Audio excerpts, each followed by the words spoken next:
Et juste oui, la on va division en changer dessous, là. de division. C'est à toi, on t'écoute pour National 2 et National Il y a 3. déjà, il y avait pas déjà de championnat en National 2 et National 3 ce week-end avec. C'était les huitièmes de finale de la Coupe de Bourgogne-Franche-Comté que nous avons suivi ce samedi. Nous allons revenir dans un petit instant. Alors, on va passer déjà au programme du week-end à venir en national. D'abord avec la 27e journée de National 2. Dans le groupe A, ce samedi 4 mai, c'est un duel contre des clubs marseillais. D'abord, le CA Pontarlier qui se déplacera face à la réserve de l'Olympique de Marseille, tandis que Jura Sud recevra la TTCO de Marseille. Donc c'est contre deux clubs marseillais. Au classement, Jura Sud est troisième avec 45 points, à 2 points d'Annecy et de Toulon qui sont les deux premiers. Et le CA Pontarlier est 15e et avant-dernier avec 22 points. Du côté du groupe D, la SM Belfort se déplacera samedi à Schiltigheim, donc en Alsace. Au classement, les Belfortins sont 9e avec 32 points, à égalité justement avec Schiltigheim. On va passer à la 23e journée de National 3 qui aura lieu ce samedi 4 mai aussi, où le Racing Besançon va affronter la réserve du FC Sochaux-Montbéliard, avec espérons une victoire pour les Rouges. Grand Villard recevra la Charité dans un match très important pour le maintien. Avalon recevra le Besançon Foot. Morteau-Moldbon recevra Louan-Cuiseaux. Et Mont-Solemine recevra Jura-Dolois.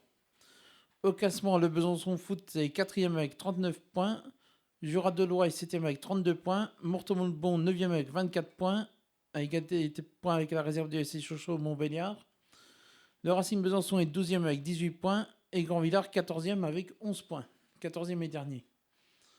On va revenir 2 minutes sur les huitièmes de finale de la Coupe de Bourgogne-Franche-Comté, Fred. Oui, on peut. Tu as d'autres résultats d'ailleurs concernant la coupe Non, à part celui qu'on a suivi, non, pas tellement, non. Mais oui, avec Est-ce le que tu bon. les as de ton Non, je côté? les ai pas vers moi, donc. Je sais par exemple que ce mercredi 1er mai, le Morteau-Montbon recevra Saint-Apollinaire, hein, Eh bien, c'est une bonne ancien chose. pensionnaire de la National 3 la C'est une saison bonne dernière. chose. Mais pour revenir sur le match entre le Besançon Foot et le Racing Besançon, forcément, il y a une équipe qui est en confiance pour le moment, c'est le Besançon Football qui a battu 5 buts à 1, comme vous l'a dit Fred justement tout à l'heure. Bon, on a vu un très très bon Raphaël Diaz qui était partout dans cette rencontre. Qui était à la baguette du côté du Besançon Football. Le Racing Besançon voulait se rassurer, bien évidemment, engranger un petit peu de confiance. Bon, ça ne sera pas sur ce match-là, mais on espère en tout cas qu'ils auront les 3 points du maintien, en tout cas 3 points importants dans l'optique du maintien face à la réserve du FC Sochaux-Montbéliard, même si on adore bien évidemment le FC Sochaux-Montbéliard, ça va être un match aussi important parce que la réserve de Sochaux est juste au-dessus, hein, elle a quelques Ils ne sont pas points encore d'écart. maintenus non plus, comme Et l'équipe première. exactement, ils ne sont pas encore maintenus, donc il faudra vraiment cravacher pour aller arracher ces points. Bon, après, l'équipe du Racing était aussi, il y avait des joueurs en moins, du côté du Besançon Football aussi également.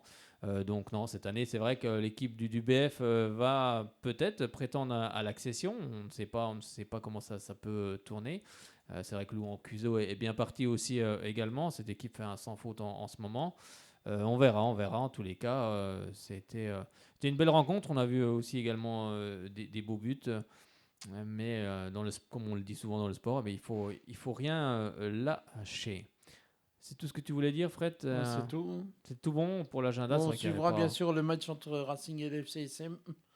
Oui, bien sûr, Je pense qu'il y on aura des sera. supporters du FCSM qui seront là, je pense aussi. Oui, peut-être, je sais pas, on verra, mais en tous Enfin, les cas, nous, d'équipe 1 et qui supporte équipe 2, quoi. Ok. peut-être. En tout cas, nous, on sera bien du côté du palais, pas du palais des sports, du Du stade stade Léo Léo Lagrange. Je Lagrange. commence Enfin, on va dire à que confondre. c'est un week-end 100% socialien qui nous attend, on peut dire. Oui, c'est ça, parce que si on va du côté du palais des sports, ce sera Mais on plus. ira justement au Palais des Oui, Sports c'est ça, tout on de suite ira après. après, mais c'est pour le handball. Ce sera plus pour le futsal à la rigueur. Et c'est vrai, ben, justement, transition oblige. On va parler du handball et on va parler des playoffs. Pour la 5e place, en tout cas, le SBF se rendait du côté de Toulon-Saint-Cyr pour justement engranger, prendre de l'avance avant justement d'accueillir l'équipe de Toulon ce samedi 4 mai, donc à 20h du côté du Palais des Sports, Gagny-Yalouz. Ça fait match nul, 22 buts partout. Je vous cache pas qu'on a eu peur au début de cette rencontre avec plus 5, plus 6 pour cette équipe de Toulon. Mais d'un seul coup, cette équipe de l'ESBF s'est remis en ordre de marche et pour finalement faire match nul 22 buts partout. Donc ça sera encore un gros match du côté du Palais des Sports où les filles doivent terminer 5e si elles veulent se qualifier pour la prochaine Coupe d'Europe aussi également. Il y a une place très importante en jeu pour cette équipe de l'ESBF. Donc bien évidemment, on sera présent ce samedi 4 mai et j'espère que vous aussi, car ce sera sans doute ça sera le dernier match de la saison. On va maintenant parler aussi handball, mais on va s'intéresser à... Maintenant, comme on parlait Non, on handball... va parler du GBDH plutôt. Non, on va Ah. continuer à parler handball féminin, juste pour vous donner un résultat quand même de National 2 en championnat féminin avec le CS Vesoul qui s'est incliné chez lui face à Chevigny Saint-Sauveur 30-27. Et là, oui, on va parler Des garçons. justement des garçons. J'étais en train de rechercher le résultat des filles de Palante, mais tu vas peut-être me le donner après. Tiens, allez, cherche-moi Palante, ce que les filles ont fait ce week-end. On va parler, bon, ça sera un peu dans le désordre, hein, vous ne nous en voulez pas. On n'aura pas été très galant sur ce coup-là. Et c'est vrai nous excuser. Oui, on va parler justement du Grand Besançon de handball qui recevait Valence dans un match au sommet pour les playoffs.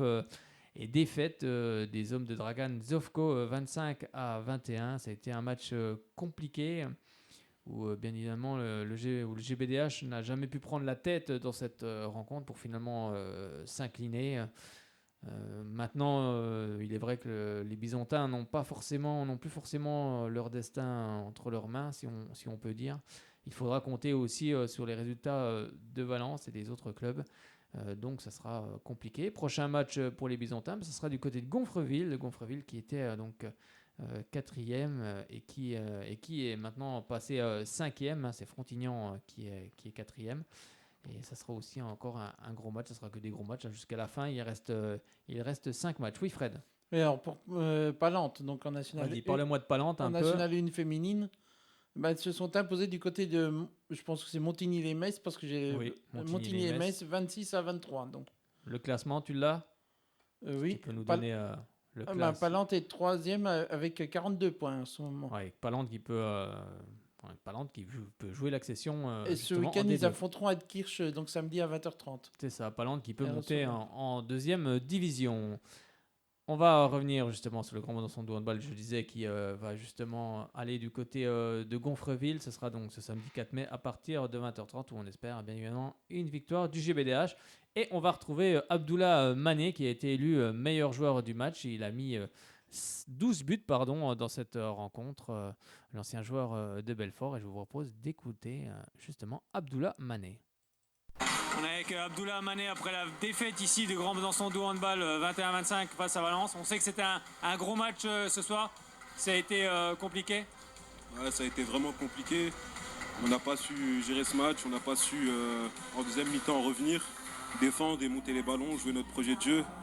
Et on est vraiment déçus parce que je pense qu'on avait vraiment bien préparé ce match. Mais voilà. Bon, c'est vrai qu'au match aller, vous aviez perdu d'un but. Bon, on sait que Valence est une grosse équipe aussi cette saison.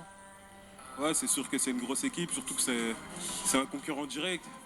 Mais voilà, on est vraiment déçus d'avoir perdu à la maison, surtout qu'on avait comme objectif d'être invaincu à domicile.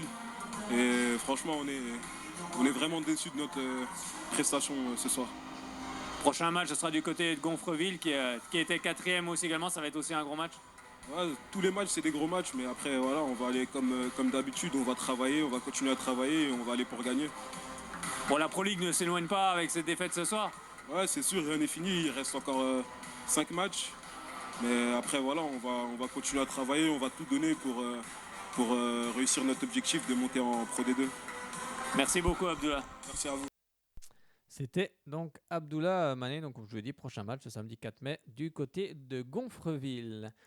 On va vous parler un petit mot de basket avec donc le Bezac qui s'est incliné du côté du Rupella La Rochelle 86-79.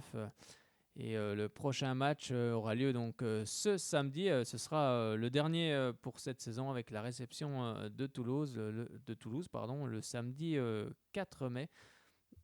Donc le Bezac est donc maintenu et jouera bien évidemment la saison prochaine en N1, en National 1. Donc c'est une belle saison pour les pour les basketteurs bisontas. Je vais y arriver. Un peu de mal. C'est la fin de l'émission. On commence à avoir